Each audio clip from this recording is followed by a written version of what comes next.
Rosalind Peterson is an environmental impact analyst and founder of California Skywatch. Today, Rosalind is a leader in the fight to expose the true nature of the chemicals being sprayed in our skies. She has compiled extensive data documenting the ongoing geoengineering and weather modification programs contaminating our skies, water, and food supply. My name is Rosalind Peterson, and I was born and raised in Mendocino County in California. I was on a working farm in Mendocino County and grew up on a working farm. So I have a background in agriculture. I could drive a cat tractor. I could do the irrigation systems. I decided to take environmental studies and planning course at Sonoma State University, where I got my degrees. After some training, I became an agriculture crop loss adjuster, which meant that if there were any crops that failed in California for any reason, crop loss adjusters were sent by the state of California to go investigate where these crop losses were and why there were crop losses throughout the state. So I was traveling about 50,000 miles a year in this process from county to county, assessing what kind of crops, what kind of damage they had, and looking into the reasons for the failure itself and how much value the crop was that was lost at that particular time. And then if there was a crop loss that was legitimate, then ranchers or farmers could be paid crop insurance for the loss of their crops. In '98, I began to notice just a little bit of tree decline on the property here. I began to notice that some trees didn't look as healthy, and I started to worry about that just in the background as something that was nagging, because I was concerned about losing the beautiful trees we have around here.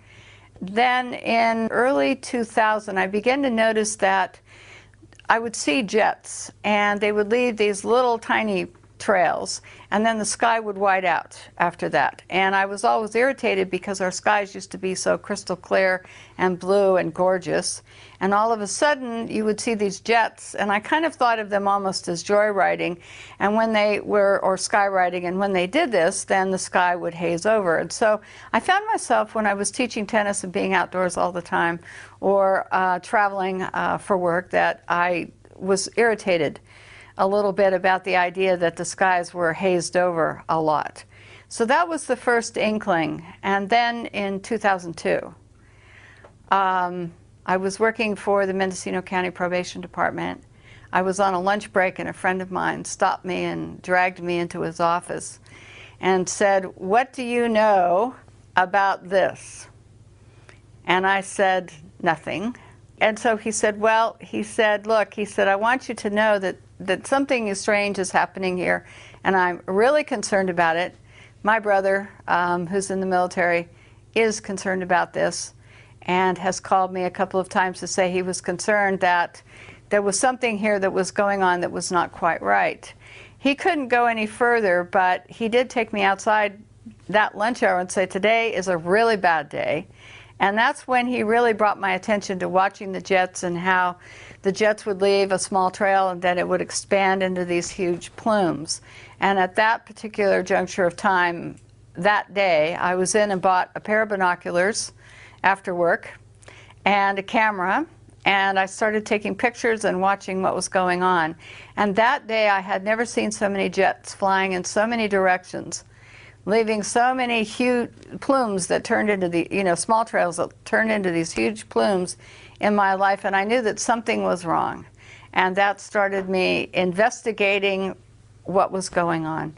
In the beginning, when I first began to see, notice the jets, I would see one, and then I would see some white haze. But I never did take notice of, really any notice other than some irritation when we hazed out.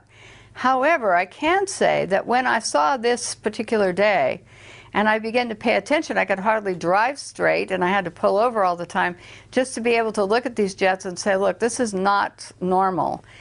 I think that there were a lot of jets flying that day because there were many going in the same direction, leaving parallel lines.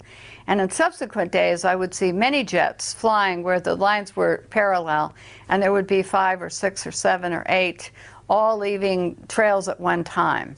And I thought that that was really peculiar, that there would be so many.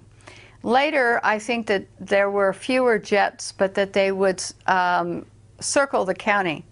and they go up one side of the county on the east side, and they go down the west side, and then they go up the east side, and so they would move around the county in kind of a clock-like, moving around a clock. Later, we discovered from talking to people in different counties that they were looping out over the Pacific Ocean and then coming back in, and they were doing these huge loops.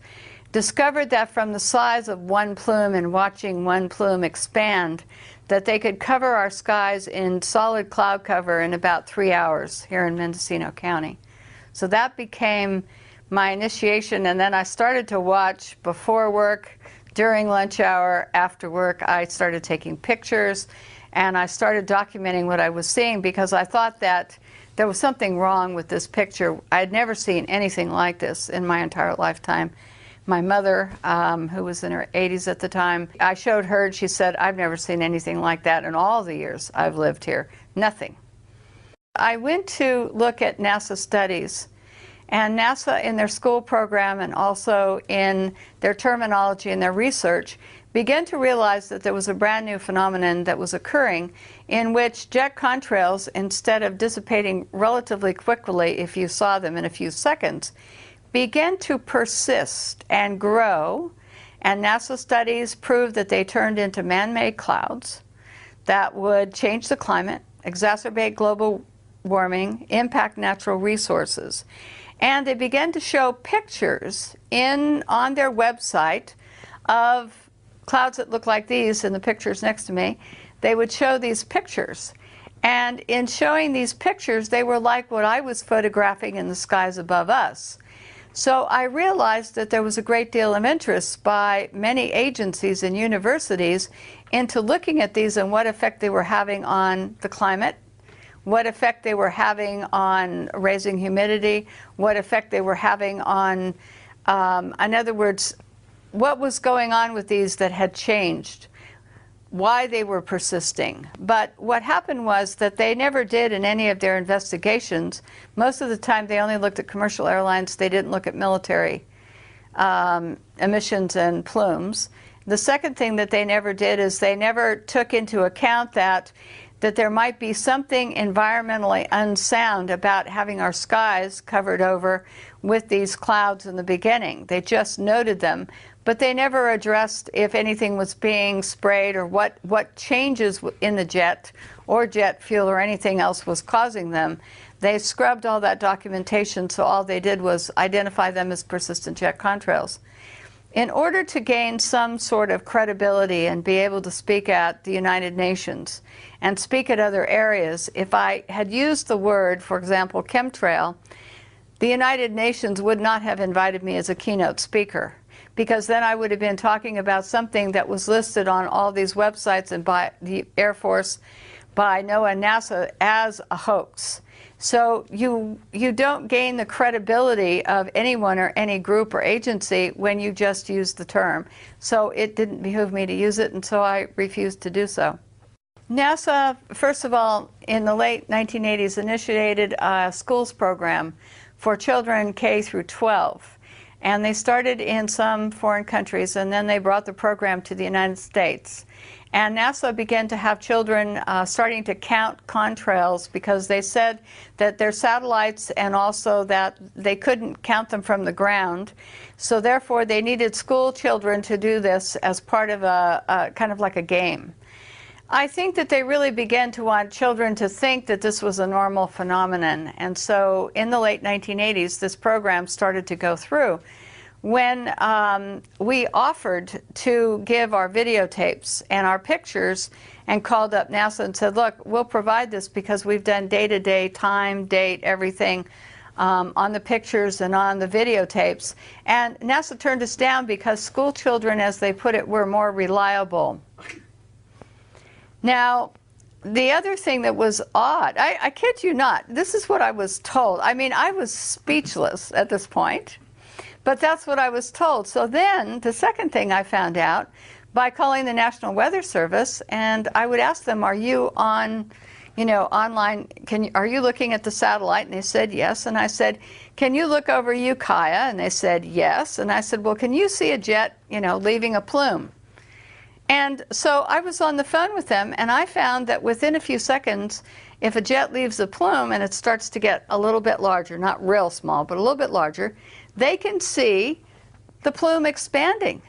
And we were talking about the same one that was going right over Ukiah, and the plume was expanding. And I said, well, how come in your weather reports you don't talk about this as man-made clouds or persistent jet contrails? How come you're talking about this as being a front, a weather front? And they said, well, that's the way we deal with it because it's clouds. So we look at it that this is being, a weather front is coming through and this would produce these clouds. Well, I said, but it's not being produced by a weather front. The barometer is not dropping. There's nothing going on. I said, how come you don't just use the terminology? And he said, well, we just don't. So it was an odd dichotomy of having your weather reporters who could see these on satellite, which told me that the argument that school children could do better and that they couldn't see the contrails from satellite, they can see them, and they can see the cloud cover. I even found out from the National Weather Service that they can see haze. They can actually, it's so good, they can identify haze. So I began to think to myself, well, if they're seeing all this, why isn't it being reported?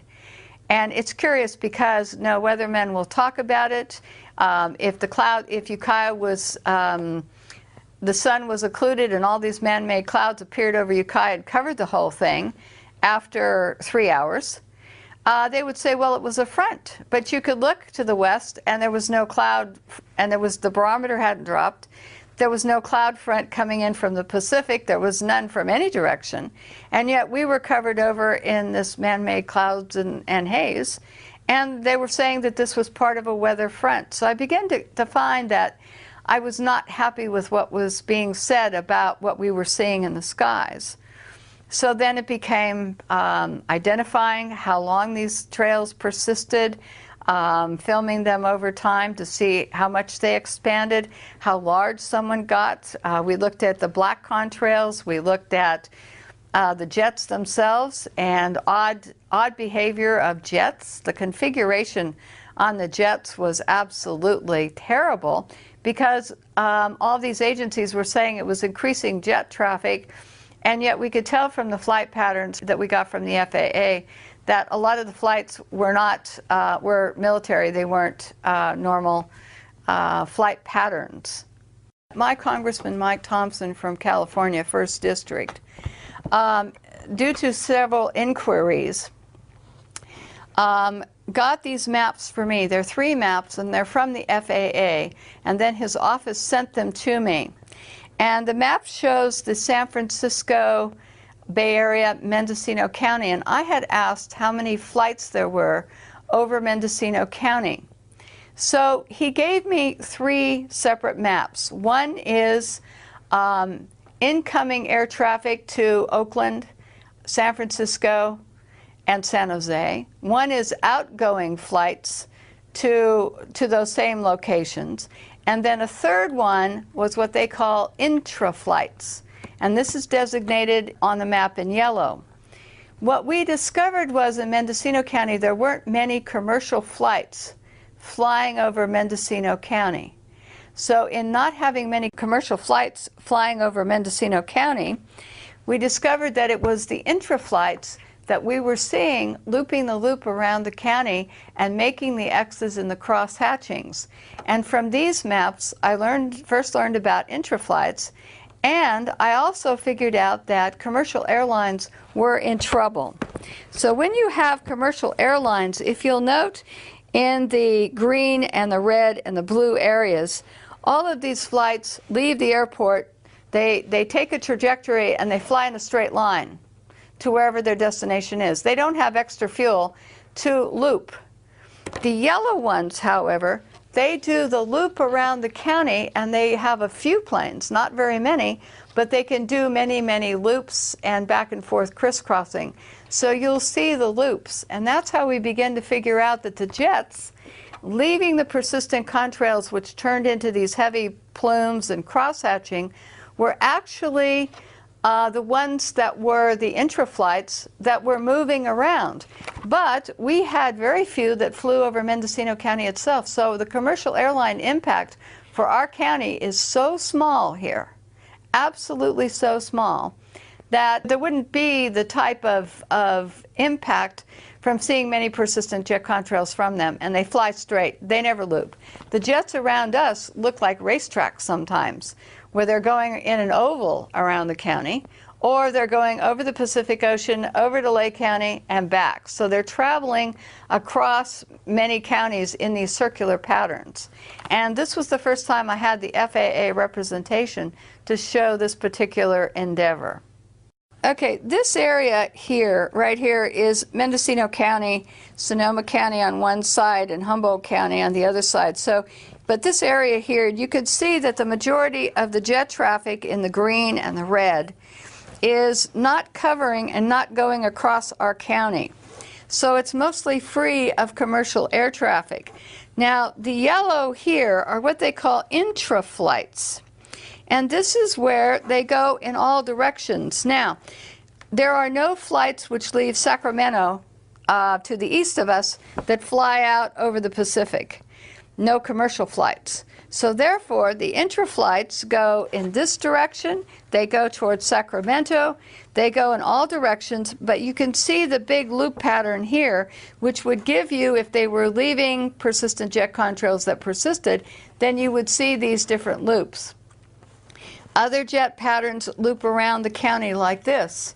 So we started to see that from this map, we learned that intra-flights couldn't possibly be commercial airlines because they'd be using so much fuel and they'd be off their schedule.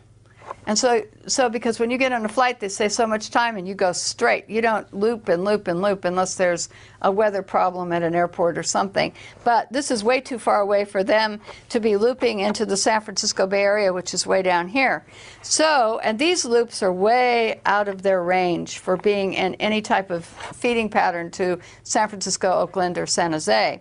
So this is when I first learned about intra-flights, but this is also when I confirmed that there wasn't much air traffic over Mendocino County. So this made us unique in being able to look at the phenomenon of persistent jet contrails and know that when the jets were going in certain directions, it wouldn't be any type of commercial patterns.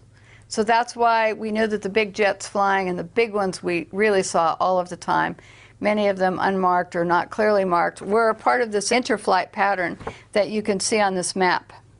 Persistent jet contrails that persist and stay in the environment for up to 20 hours. This is like geoengineering. It means that you're artificially, man-made in some way, changing our environment. You're adding particulates, you're adding something to the atmosphere, and it's more deliberate than not, but what you can add is you can add particles and chemicals. Weather modification is geoengineering, making it rain somewhere where it normally wouldn't. So we have all of these things where we talk about geoengineering. The interesting part of geoengineering is that it's now being proposed as a way to put particulates in the atmosphere so that we can stop the direct sunlight from reaching the Earth. It means that they could add particles, iron particles to the ocean. That's another form of geoengineering. In other words, when you have jets that change the climate, that's another form of man-made geoengineering. So geoengineering means something that you're going to do in the atmosphere that would not normally be happening on any normal type of basis. In other words, a volcano would be normal. The particulates coming up from a volcano, for example, would be a normal phenomenon, and then we would take whatever consequences comes from that. However, when you start taking and talking about, as Holdren is, he's Obama's science advisor, talking about taking care of global warming, in other words, by putting particles in the air, like sulfur or some other particles, then that means that we're going to take some action where we're going to try to interfere with some normal processes that are going on. And the problem with this, for example, with sulfur, is that sulfur, in the sense of it, we took it out of diesel fuel in California in 2006. And we said we have to clean it up because kids get asthma from sulfur, lots of health problems associated with too much sulfur in diesel fuel. We take it out of diesel fuel, and then someone comes along, like Paul Crutzen, and he says, we're going to put it up in the atmosphere to obscure the sunlight so less sunlight reaches the earth, and therefore that will cool us down. But what about the health effects? If you have to take it out of diesel fuel, then my question is, why are you going to put up something that's not helpful into the atmosphere and try to change the process that we live under?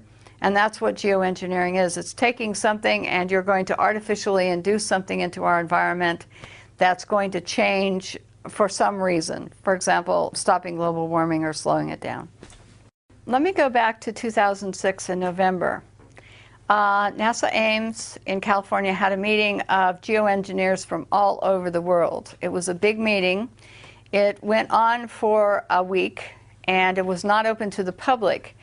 During the course of this meeting, they were talking about these different geoengineering projects that they were studying.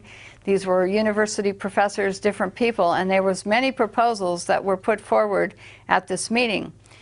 I was lucky enough to be present at the one-day public event that they had on this meeting, where several of the scientists and college professors spoke at this meeting with regard to geoengineering. One of the things we have on tape, because it was allowed to be videotaped, is that they were talking about the word geoengineering. And many of the geoengineering people in 2006 said that they had kept the word out of the public realm because they knew that if the public would find out about some of their schemes of putting chemicals into the air, to shooting salt into the air, all kinds of different experiments, that the public might say no. So they actually admitted that they kept the word geoengineering out of texts and out of, you can't find it in a lot of college textbooks at any lower level in high school, or you can't find it in undergraduate classes a lot of times in colleges. I found that to be true because I went back and looked. So what happened was the phrase was taken out, but a lot of scientists were getting money to study how they could interfere with the normal atmospheric conditions. So there was weather modification, there was planning to put chemicals or particles in the air. And so these schemes had been around for a long time, but they weren't really discussed in any public forum. They were discussed within their own cliquey group, essentially. I think that they're trying to begin to put it out to the public because they've been experimenting on it for a long time, and they want to do more experiments, and they need the funding. And one of the things that these geoengineers were talking about at their meeting that we heard is that they wanted to be able to take these programs forward, make them public so that they got more funding for experiments with these programs. This is the curiosity, though, is that they were talking about shooting up ocean water into the atmosphere, in other words, in salt particulates. And they knew from some experiments that salt particulates rain out quickly. Well, if you shoot salt particulates into clouds as a particulate to make it rain, when that cloud rains out over land, you're going to salt up your soils and make it unproductive for agriculture. You're going to salt up your drinking water sources. What they wanted to do was add other programs that they wanted to experiment on into the atmosphere to test their different hypotheses about their studies. And in this way, they would gain more university funding through the U.S. government, the Pentagon, whoever wanted to know, in other words, sponsor these studies. Private individuals could also contribute as well. So a whole culture had built up about how we can put things into the atmosphere to cool us down, and this is one of them. I went back and I knew from previous experience working within the California state government that all drinking water tests for every drinking water source in the state of California, now anything that's a winery, anything that's used for public consumption with so many people except for private wells, all drinking water sources, every district, every well, every producer of grapes who had a winery on his place and used well water, whatever it was, all had to test their water. And they have to do the tests that are required, hundreds of them, under the EPA. It occurred to me that if anything was being sprayed at any one time, if I could identify it, it might be showing up in drinking water tests. So there's a CD that's public, it's free of charge. Anyone can buy it. It's got about 18 million bytes of data on it. And you can go up and you can get one, or you can email the state. They'll send you one immediately within 3 or 4 days. And you can look at every drinking water test taken since 1972 in the state of California. I cannot tell you how many tests this amounts to, because every month, every week, they're taking tests all the time, all over the state, different utilities, different districts. I went back and looked at spreadsheets of every county, city, state, whatever, and I tried to determine from looking at all this data if there was anything that looked unusual. I found herbicides and pesticides where I expected to find them in the Central Valley, where they use a lot of herbicides and pesticides. So I kind of took those out. I looked at everything that I thought you would normally find downwind of a factory. After I got rid of all of those, I began to look at, was there anything showing up in all the drinking water spikes across California on a pretty consistent level? Initially, I looked for things like barium, aluminum, manganese, magnesium, calcium. I looked at what the pH of the water was to see if I could find any blips in pH. But what I discovered was that during the course of the year, starting in 1990, no less, that the water sources were all registering unusual spikes. Now, they weren't spiking just alone. Almost every water test in the state of California was showing spikes in a certain year and a certain month for certain of these chemicals. And I have a list of them, and I will be able to give them to you, but I was absolutely amazed and surprised about these spikes, and I said, what's going on? Why are these spikes occurring in almost all the drinking water sources all at the same time across the state of California? Now, sometimes wells would spike in a time distance if they had any type of, the water that would come down in rainfall or flooding would get into the well systems. Then you would show spikes later and not as high because of percolation problems. But we began to find these spikes. And it began to tell me that somebody somewhere was beginning to use inordinate amounts of arsenic, barium, aluminum, calcium, manganese, magnesium, and that all of these things, lead, iron, were all spiking at the same time. How can you have them spiking in the same time across the entire state of California when prior to the 1990s, and they were testing for these chemicals prior to the 1990s, that they weren't showing up in water systems at all, or they weren't spiking? And all of a sudden, way over state and federal standards, we found this data. A friend of mine took and graphed every single water district, every single piece of data, and we now have a graphing program so we can look at any water system in California, and we can determine if they were spiking in unison with any other water system across the state of California. It took 300 hours to write a program to do this. Monumental chore to do, but we now have it, and we can show you the graphs. We can show you the actual water data from the state and show that these are unusual spikes. My job then began to go and look at graphs that were provided by the California Air Resources Board. And what we discovered is that the spiking from the California Air Resources Board air tests were also spiking in the same years and at the same time, and coordinated with the spikings in the water supply, which led us to believe that this was something that was airborne and had to be hitting us from the air. Now, the California Air Resources Board did do a number of tests to see if any of these chemicals over time, and they weren't doing it because of us, they were doing it out of curiosity, but they did run some tests to see if any of these chemicals were coming over from China. And what they found is, if it wasn't in any great quantity, and for the most part here in Mendocino County, where they had one test site, there wasn't anything coming over. So that led me to believe that it had to be over us. Something had to be happening that was happening here versus maybe somewhere else coming in from the Pacific.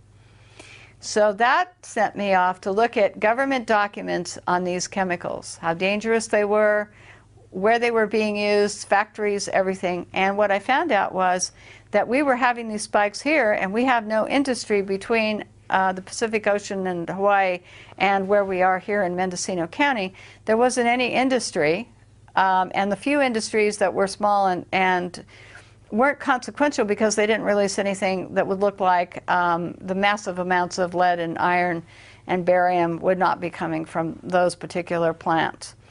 Professor Gregory Benford in 2006 was on KNBC and interviewed on television in Burbank, California. And what happened is he said that you can mix aluminum and barium and you can make clouds, and that he saw it coming that they would be able to put these clouds where they wanted them to do what they wanted to with them. And he's part of the geoengineering group that I was present at when they had that meeting at NASA Ames. The second thing is that I started to look at other programs that the government was doing, atmospheric testing programs, other things, not related to the jets.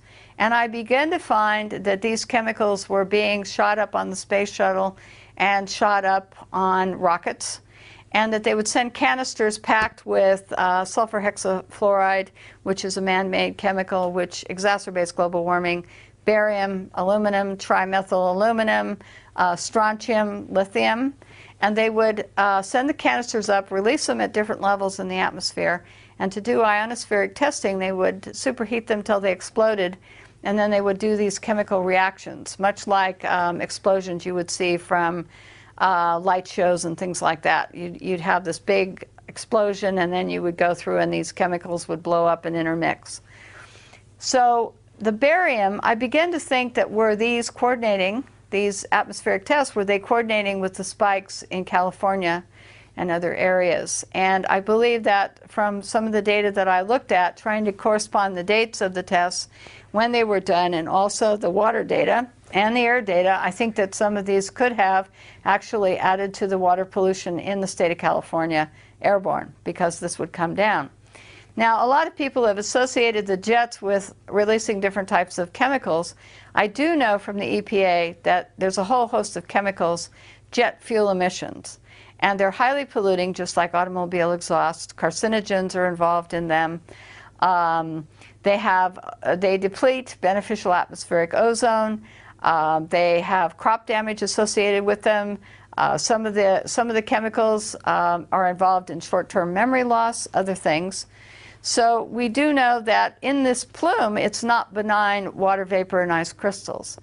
But I could never find any documentation which would say that anything else was being sprayed.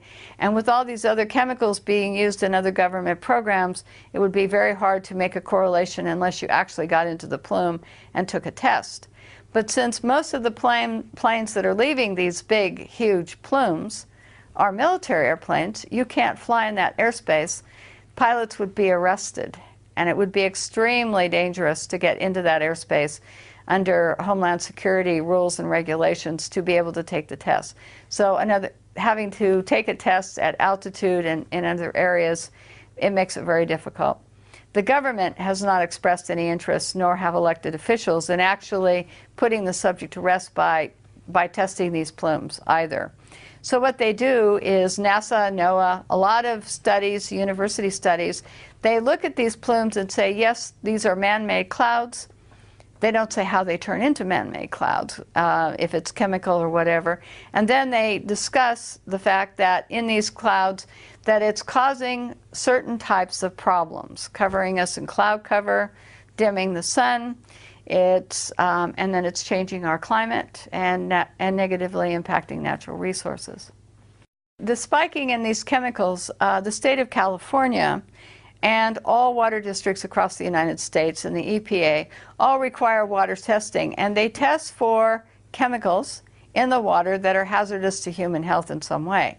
If they figure that a chemical is not hazardous to human health or animals, etc., they normally don't test for it. But the minute that they think that it's going to get up above a certain level that it would be injurious, they test for it to make sure that they try to keep it below that standard or to keep it out of our drinking water supplies altogether.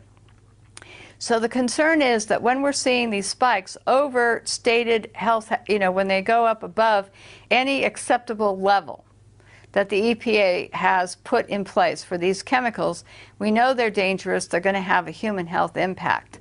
And they're going to have a human health impact on animals, humans, anybody that is coming in contact with these chemicals. So this is what we know, is that the EPA and all these government agencies wouldn't be testing unless there was a problem. What impact they're going to have is each chemical has a different property to it, and they have synergistic effects. So it's hard to say that if you are exposed to a whole source of chemicals, what the synergistic effect. In other words, each chemical will have one property. For example, barium can raise blood pressure, just as one. But when you combine that with other chemicals, then what kind of reaction are you going to get? How much are you exposed to, etc. So we have that element of it. But persistent jet contrails, on the other hand, are changing our climate, and they're changing the agriculture part of what's going on with us. When you change the climate and you change the microclimates and you put in more cloud cover, you're going to lower crop production. And they know this from University of Illinois corn crop studies, that if you have normal rainfall but you have more cloud cover, crop production drops. In areas where you had direct sunlight mixed with normal weather, then you would have increased crop production. So just putting and saying that these are ice crystals and water vapor, it's benign in the environment, not true, because it can heat us up. It can change the amount of sunlight reaching the earth, so it can affect the health of crops, health of your trees, because without photosynthesis, trees and plants can't grow strong enough to produce. And you need all of this. So to say that we're going to cut off the sunlight by either geoengineering or through allowing these persistent jet contrails to keep persisting, what we're saying is we're changing our climate, we're doing a geoengineering project, and it's going to have consequences on our food supply. Any chemicals added would have consequences on our water supply. So there's a broad impact here. So whether I know if jets are spraying anything in particular, what I do know is that they're already harming the environment, and that there's a lot of studies that talk about the impact in coming years will be tremendous. In some cases, they don't know what the effects are. They want to experiment, and they readily admitted that. That was one. Two, they want to be able to continue with their work, because that's job security for a lot of university professors. Three, several of them have stated, well, the public, we're going to be who the world turns to when global warming becomes this big problem. They're going to ask us to save the world. We're going to be the new stewards of the environment, and our programs are going to be the ones that will be initiated to save the world from global warming or whatever catastrophe. So therefore, we have to experiment now, get the funding and experiment now, or continue our experiments so that we are ready to be the new stewards of the environment. But the problem is, when you start putting up chemicals and you start doing atmospheric experiments, you start to impact agriculture, food supplies, watersheds. You start to impact everything that we depend upon for life on Earth. And what happens if their programs go awry? And when they were asked this, they said, well, then, it's just an experimental program. Well, if someone gets hurt or harmed, well, so what? Their attitude was very cavalier about this. And Professor Benford actually wrote a program about the Arctic, and they said in his article, he even said, well, if something goes wrong, why, it will wash out eventually in the long term. And if you have to sacrifice a few people or an area like the Arctic, then that's okay, because it's all in the realm of scientific study. So it's a fascinating article to read. I think it's actually the underlying cause of all of this, and some of the funding is military funding, because the military wants to be able to control the weather. The military has got an agenda that if they control the weather, they can control any country to make it do whatever they want. And many documents, Owning the Weather 2025, There's several documents in which they talk about how rather than having some weapons of mass destruction, in other words, bombs or something, if they could control the weather in a country, they could actually force them and say, look, we will put you in drought, we will put you in floods. So some of the experiments with the weather modification and other things that the geoengineers are doing would mean that it would be a military application, and a lot of money comes from the military sector for this. I've looked at some of the universities, and I looked at the funding chain, in other words, who's funding these, because it has to be public, and we know that the military is also initiating programs and paying for funding. So when you look at the funding stream, you can see that it's private corporations, you can see that it's the military. So there's a lot of funding in there that's not coming from you and I because we couldn't afford it. And the big military budget is where there's a lot of extra money for experimentation. So that's where a lot of the funding. And then it's private corporations who will make money from these experiments going in and will produce whatever's needed to do these experiments. So that funding is coming in.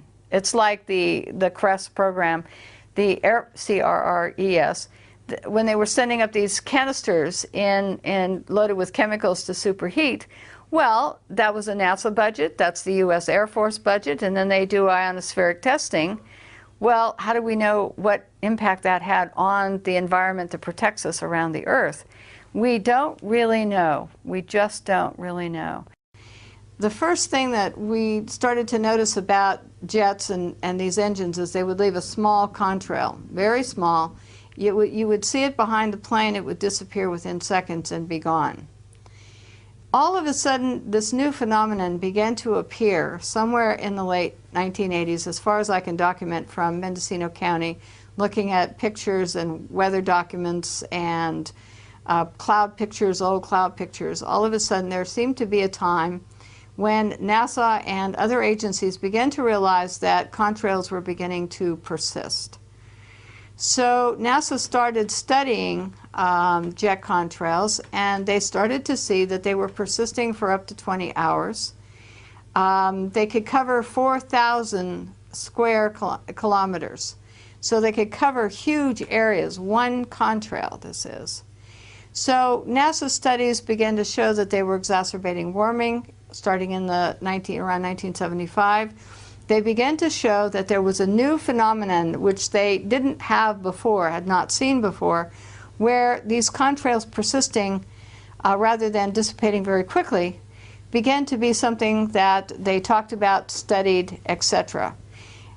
We don't know, in other words, why they began to persist. This is one of the curiosities here. And we just know that the studies, that they were studying them, but they didn't study what they were composed of, why they would be forming, and in other words, expanding to such huge sizes. But my curiosity with NASA became that when they were talking about persistent jet contrails, they didn't talk about the fact that there were all these different varieties. In other words, one side of the jet having one type of contrail, the other jet engine on the other side leaving a different type of contrail. One would dissipate quickly, the other could leave a large plume. We had black contrails that we were seeing here. We had contrails that would turn into, it looked like toothpaste on a tube. And when you saw these, I call them toothpaste trails. When we saw them, what we noticed is that they would dissipate relatively quickly. They'd break up into unusual configurations. So what I did is, in order to have people understand that what they were looking at were different types of trails that had different dissipation rates or would turn into haze, and also that these contrails that we were seeing would turn into different types of man-made clouds.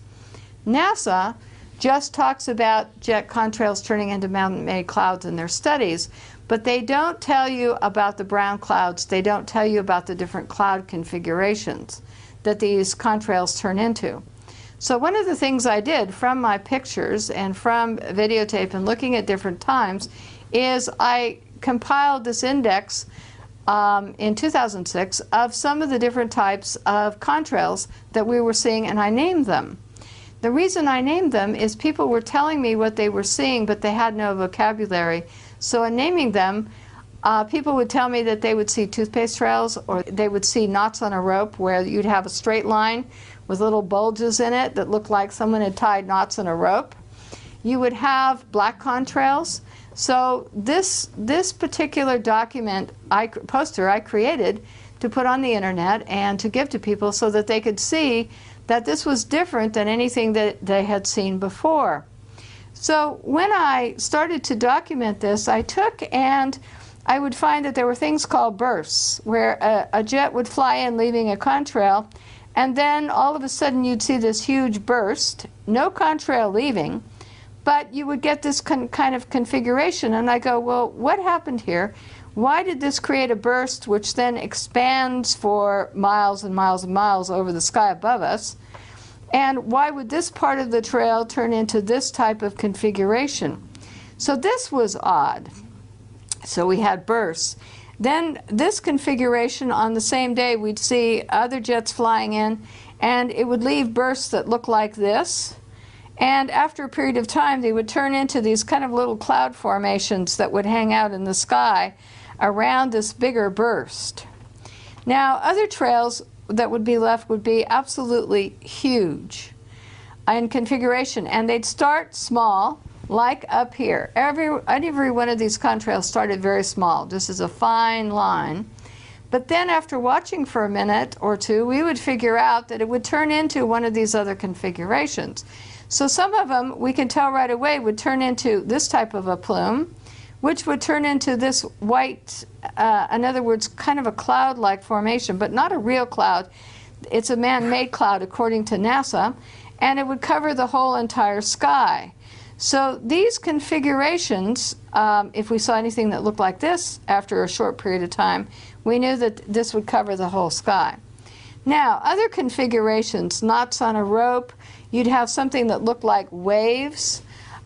You would have what we call mushroom type of contrail, where part of the contrail turned into mushroom-like, it looked like mushrooms growing on one side of it, and the other side would not have that configuration. So the two sides of the jet engine would release a different type of plume, which would turn into, on either side of the jet, one plume could dissipate quickly, the other plume could turn into a different configuration.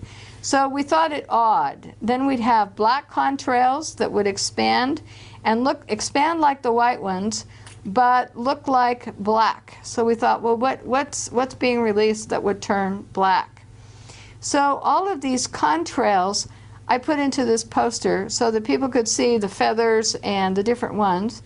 And as this was on the internet, people began to say, we're seeing this type of plume today. We're seeing a twist, where it looked like there's a twist on one end and then this big plume would come up. So they could name the trails, how long they were seeing them. So when I talk to people from around the world and in the United States, we can discuss what type of trails that they're seeing, and then they tell me about more and send pictures of different ones. Now this one, this colorful one right here, almost looks like an aurora, and this type of contrail is usually laid out before we see this kind of configuration. Now without this, you can't see the color in the background unless you have the contrail here to show you what it looks like against the cloud. You can't watch the experiment or whatever's going on. We never saw anything like this when we were growing up. My mother, who first saw these when we were back first seeing this in 2002, said, never saw anything like this.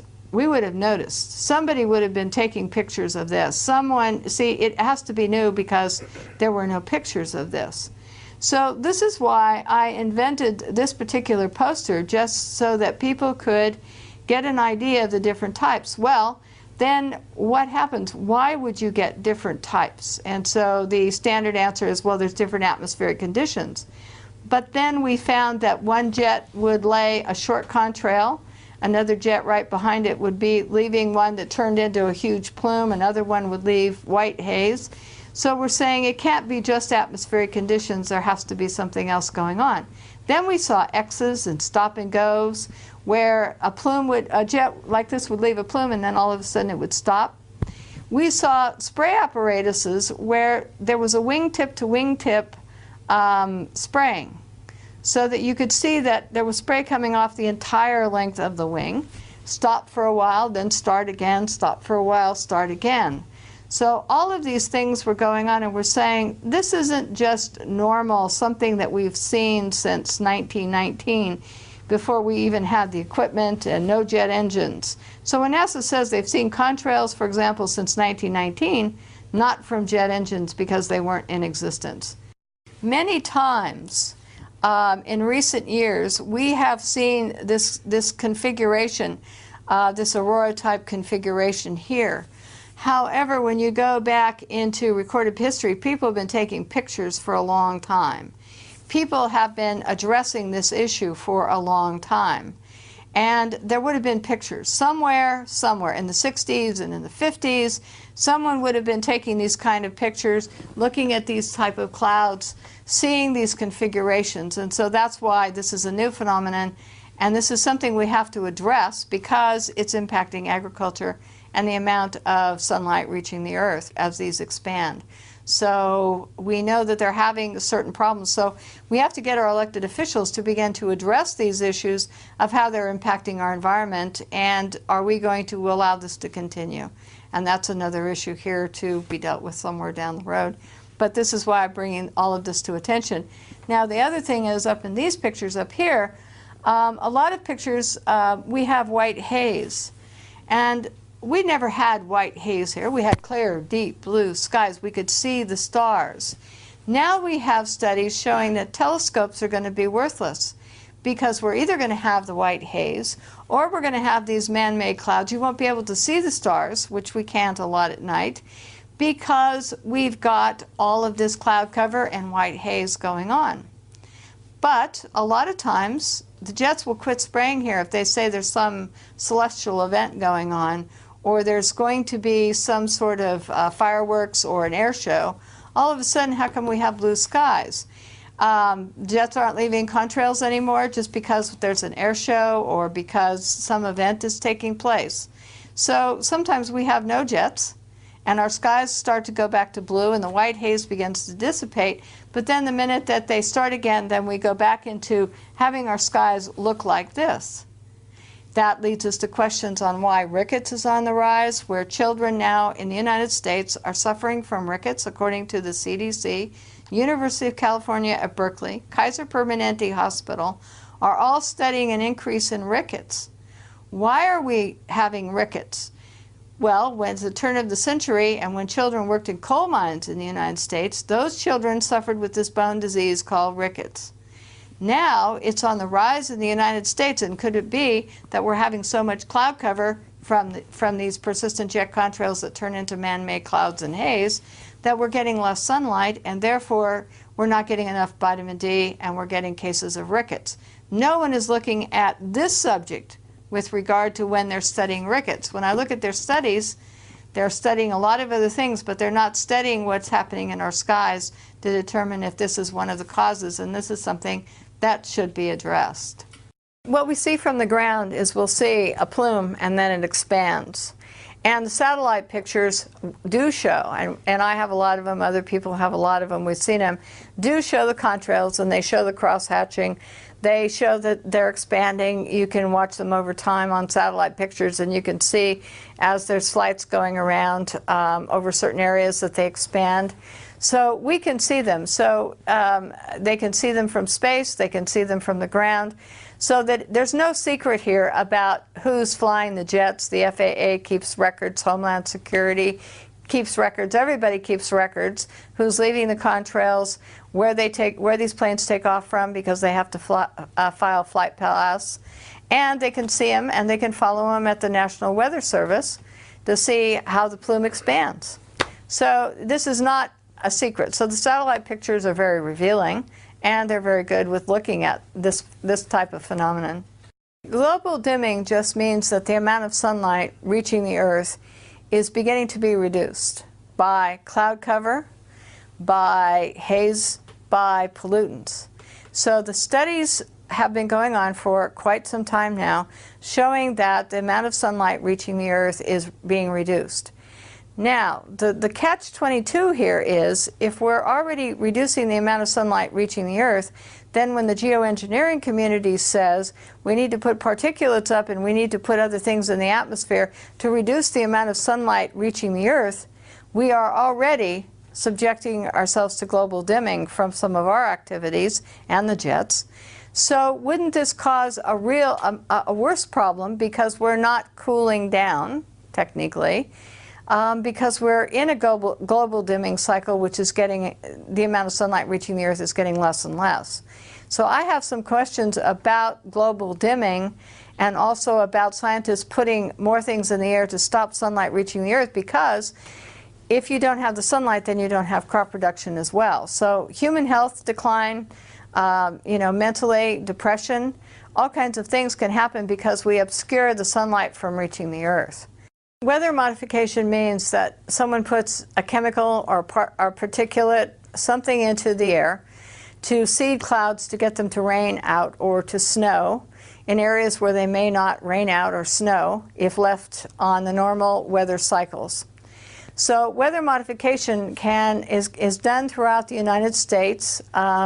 Anyone can modify the weather at any time without any congressional oversight, no state oversight, for the most part, except for Texas has an advisory body. But people can go and modify the weather.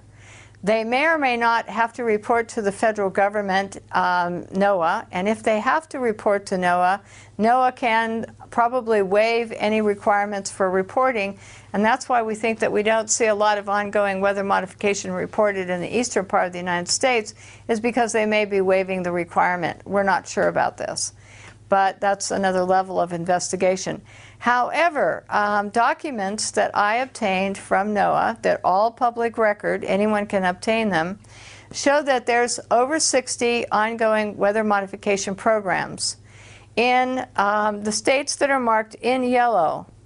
Now, I designed this because of NOAA documents, and documents from Canada and documents from weather modification companies who were openly talking about doing weather modifications in other countries.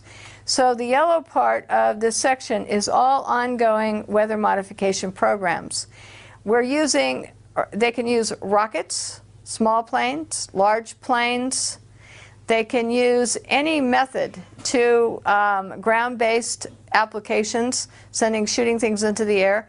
All these can be used in weather modification by companies or states or cities, private companies, private individuals. Anyone can modify your weather.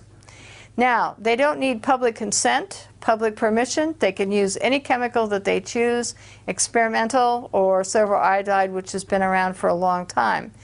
And so all of these programs are ongoing.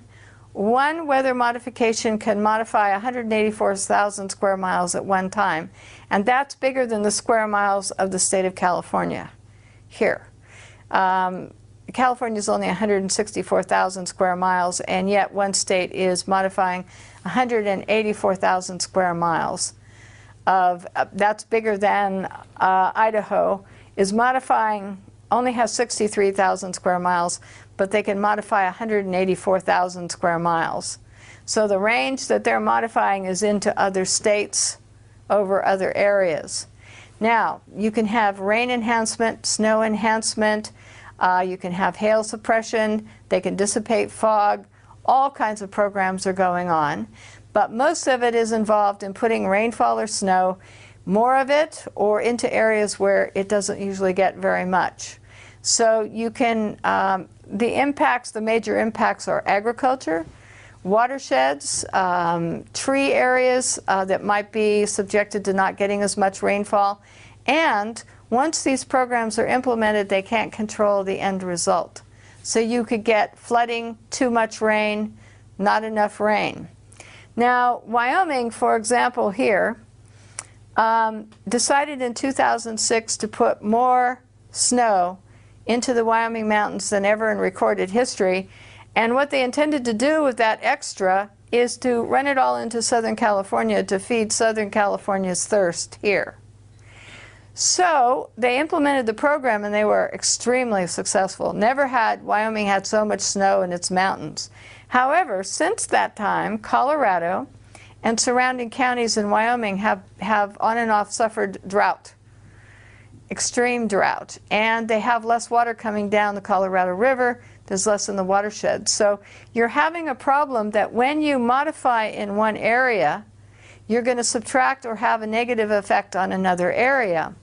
Siskiyou County up here in the central part of the state, up north of us and east, fought PG&E and solved the problem of the weather modification that was going to be implemented there, because they said, we don't want you to modify our weather to put our snow and our water somewhere else. So they put a stop to PG&E modifying the weather. However, the city of Los Angeles is now got a weather modification in the San Gabriel Mountains. And this weather modification is new, starting in 2008. And now we're having complaints from agricultural producers in this area that they're in drought and not getting enough rainfall. The Panhandle, Texas ranchers are complaining bitterly that weather and their snow and rainfall is being redirected into other areas by weather modification programs, and that the grass isn't growing, so that they either have to feed their cattle or go out of business. And there's an online discussion of that on March 6, 2008 that you can download from the Texas regulatory body here to listen to their complaints. And they even feel that some of the weather modification programs have triggered tornadoes and unusual weather events in their areas. So this is what it looks like here. Canada modifies the weather here. You're having some experiments in Florida, and you're having some experiments in Alaska, and Mexico is modifying the weather. So as the jet stream moves from west to east, California and PG&E says, well, if we need extra water, we can take an extra 10% of the water from one of our programs and keep the water from traveling into Nevada. We will have it rain out or and put it in snow, and we will have that do that so that Nevada could get less water. So as the jet stream moves this way, and people are putting in more and more weather modification programs, it's going to affect agriculture, watersheds, water supplies as it goes this way, because you're going to be putting it in places that don't need it for private gain, commercial gain. Ski resort could have a weather modification over their ski resort, which might take water from somewhere else or snow from some other location. So we need to get Senator Kay Bailey Hutchison's bill, number 601, defeated this year, because it allows anyone to mitigate or modify the weather with very little definition of mitigation in order to do what? So, but all these government agencies would be allowed without congressional oversight or public consent to modify the weather. So what happens to crop production? What happens to normal climates? We can disrupt the microclimates.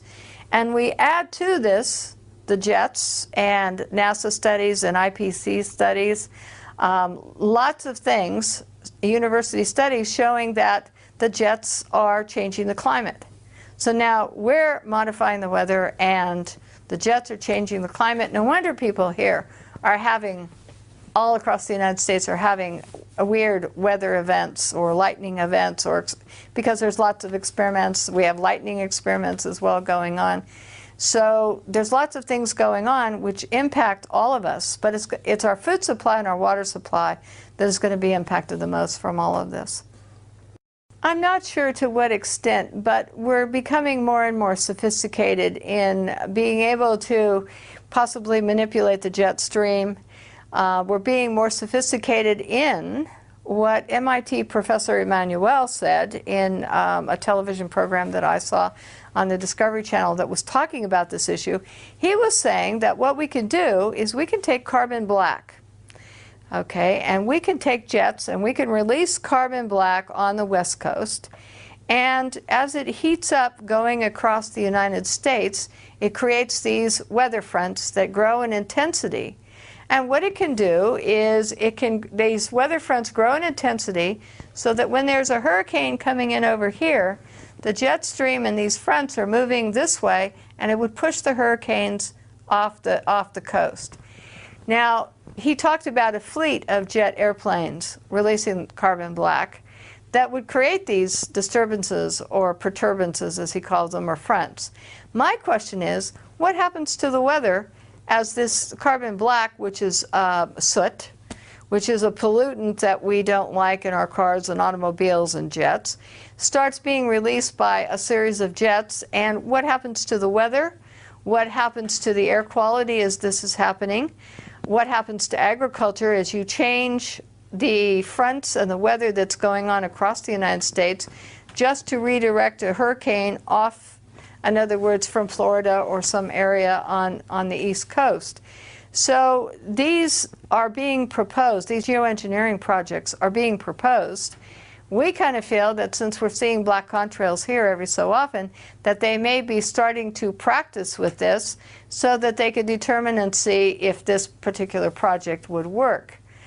There's a treaty against manipulating the weather for warfare.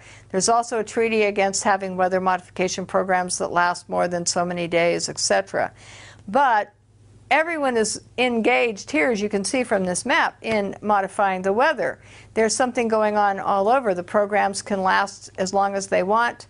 All this is going on, and as we perfect this and do studies and research and they perfect, more and more they will be able to control the weather, change what's happening, and when they do that, they disrupt your watershed, the water supplies to your watersheds, and they disrupt agriculture and the microclimates needed to produce crops. And so the detrimental effect is on all of us. And I think that they're, at some point with these weather modification programs, experimenting on us. In other words, we're the guinea pigs to see that if we do this, then we may have this effect. And we could be used to perfect it. And since there's no oversight, no rules, any chemicals can be used, any experiment, with regard to the atmosphere, and that the public has no say, then this is a dangerous thing that we're experimenting with because we could be destroying our own food supplies.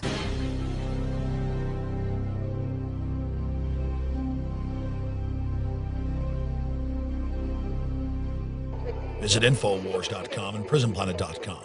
When you're on the sites, you can also tune in 24 hours a day to my daily radio broadcast. There's also a free iPhone app to listen to the syndicated radio show when and where you want.